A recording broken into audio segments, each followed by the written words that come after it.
नमस्कार, मैं Uday Shankar, news bioscope में आप सबों का स्वागत है। हम बात करेंगे सिरोमटोली फ्लाईओवर रैंप को लेकर। तो सिरोमटोली फ्लाईओवर रैंप पर सरहुल के बाद अब आदिवासी संगठनों ने यह तय किया है कि अब क्रमबद्ध आंदोलन शुरू करेंगे। और सबसे पहले मंत्री चमरालिंडा जो वहां पहुंचे भी थे, सबसे पहले उन्होंने आश्वासन भी दिया था, लेकिन उनकी मांग पूरी नहीं हुई है। इसे लेकर उनके आवास का घेराव किया जाएगा और इस विरोध प्रदर्शन के जरिए इस आंदोलन में आगे क्या रणनीति होगी, ये जानने के लिए हम बात करेंगे अपने संवाददाता कुंदन से।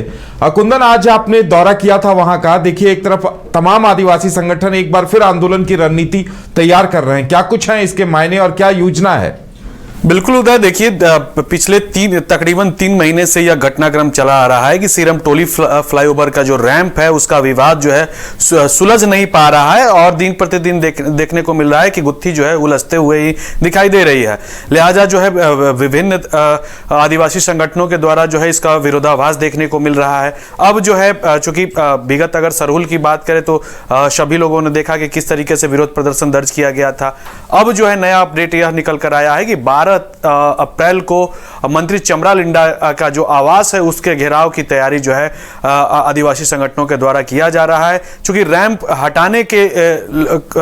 हटाने को लेकर जो है यह घेराव होगा। कहीं ना कहीं आदिवासी संगठन जो है उनका कहना है कि जिस तरीके से यह रैंप का निर्माण हुआ है और इस रैंप के कारण जो है जो सिरोमटोली स्थित जो सरना स्थल है उसका जो चाक चौबंद है वो धूमिल हो जाए, इसको लेकर साथ ही जब सरहुल हो या फिर आदिवासी समाज का जो दूसरे जो पर्व आते हैं, पूजा होते हैं, उसमें जो भीड़ इकट्ठा होते हैं सिरोमटोली में, तो वहां पे जिस तरीके से यातायात सुगम बना रहे, इसको लेकर भी जो है एक कह सकते हैं कि एक नजरिया जो है यह पेश किया जा रहा है कि ये जो फ्लाईओवर रहेगा इसके कारण जो है कहीं ना कहीं आवागमन जो है प्रभावित हो सकती है।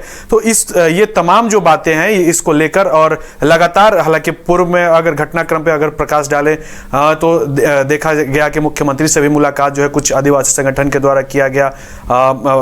जो मंत्री हैं चमरालिंडा, उनसे पूर्व में भी बातचीत हुई है, लेकिन अब तक कोई निष्कर्ष नहीं निकल पाया है। हालांकि दिन प्रतिदिन देखने को मिल रहा है कि एक एक करके जो पहले जो है एक संगठन आगे बढ़ता है। अगर देखा जाए तो एक गुट कह रहा है कि नहीं, जो होना था हो गया, अब दिक्कत नहीं होगी।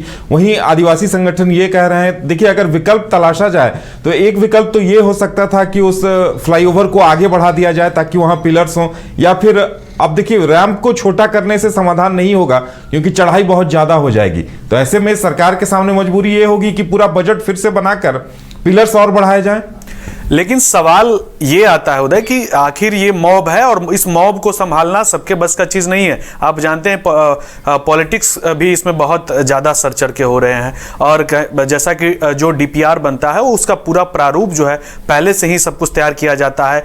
बड़े लेवल के अधिकारी उसमें रहते हैं, इंजीनियर्स रहते हैं, तमाम वो चीजें जो टेक्निकल जो देखते हैं सभी वो उस टीम में रहते हैं और पहले जो डीपीआर है वो बन चुका है और उसी के अनुसार जो है यह काम चल भी रहा था। लेकिन बीच में जो ये आदिवासी समाज के द्वारा जो जिस तरीके से विरोधाभास प्रकट किया गया है और रैंप का जो विरोध किया जा रहा है, उससे जो है सरकार की जो चिंता है वो बढ़ गई है। मुख्यमंत्री चूंकि खुद भी आदिवासी समाज से आते हैं तो उनकी भी जो है चिंता बढ़ना लाजमी है, चूंकि समाज का बात है और समाज में एक बड़े समूह जो है इस रैंप का विरोध कर रहा है। हालांकि सरकार अगर चाहेगी तो इसका निदान जो है जल्द ही निकल पाएगा, लेकिन सवाल यह है कि आखिर जो आंदोलनकारी वर्ग जो है वो भी इसको लेकर जो है आगे बढ़े कि इसमें और क्या पहल हो सकता है।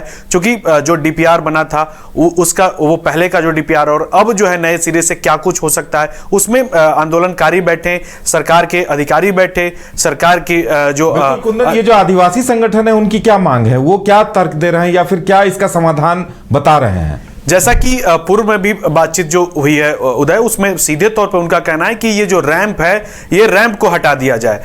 रैंप हटाने मतलब उनका कहना है कि 1-2 पिलर जो है वो और आगे बढ़ाया जाए, पाया जो है और आगे बढ़ाया जाए और उसके बाद जो है रैंप का निर्माण किया जाए ताकि जो आने जाने का जो व्यवस्था होगा वो हमारा सुचारू रूप से बना रहे।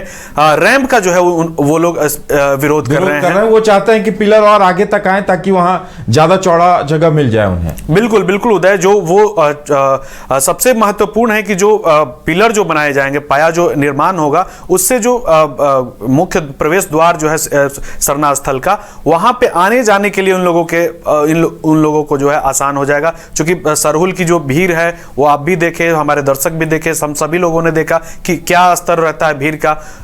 राज्य के तमाम जगह से जो है बहुत तरीके के जो ग्रुप्स हैं वो आते हैं, नाचते गाते आते हैं। आने जाने में थोड़ी मशक्कत तो करनी ही पड़ी है इस बार, हालांकि पूर्व में देखा गया है कि आसानी से आते थे और लोग चले जाते थे, लेकिन ये रैंप के कारण थोड़ी मशक्कत जो है करनी पड़ी है। अब आगे देखना होगा कि इस पूरे प्रकरण में सरकार की क्या पहल होती है और क्या आंदोलन का रंग आता है।